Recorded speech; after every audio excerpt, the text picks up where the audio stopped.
कि एक बार पांडवों ने अश्वमेध, एक बार आवर्त महोत्सव रखा और एक यज्ञ रखा। उस यज्ञ का नियम था, पहले जो यज्ञ होते थे उन यज्ञ का नियम था, यज्ञ में घंटा लगता था। वो यज्ञ की जैसी पूर्णाहुति होती थी तो यज्ञ का घंटा अपने आप बज जाता था, अपने आप बजता था, उसे बजाता कोई नहीं था, अपने आप बजता। आज यज्ञ का घंटा नहीं बजा तो युधिष्ठिर ने पंडितों से पूछा, ब्राह्मणों आपने यज्ञ करवाया पर ये यज्ञ का घंटा नहीं बजा। ब्राह्मणों ने कहा हमने तो यज्ञ अच्छा करवाया पर घंटा क्यों नहीं बजा, समझ में नहीं आया।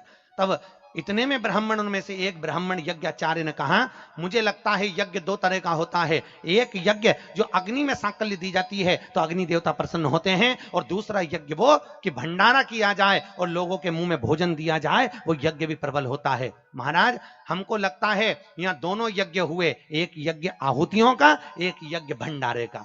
मुझे लगता है भंडारे में कोई भूखा रह गया है, कोई भूखा है। अब वो भूखे व्यक्ति को ढूंढो। पांडव गए और पांडव जाकर जरा पता करो कि भूखा कौन है अपने नगर में, यज्ञ का घंटा बजेगा। जाकर देखा तो एक कुटिया में एक संत बैठे हुए थे। बाबा आपने भोजन किया है? नहीं।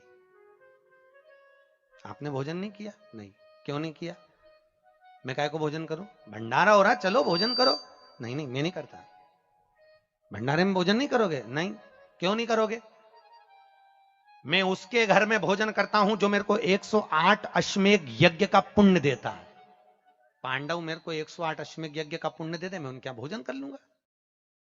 अब पांडवों ने सोचा अपनी जिंदगी में पहला तो अश्वमेध यज्ञ कर रहा है, और 108 अश्वमेध यज्ञ तो हमने कभी जिंदगी में नहीं करे, तो हम इसको पुण्य कहां से दे बाबा को। पांडव चले गए। द्रौपदी ने पूछा कोई मिला? हाँ एक संत मिला है पर 108 अश्वमेध यज्ञ का पुण्य मांग रहा है। द्रौपदी ने कहा चलो मैं लेके आती हूं उस बाबा को।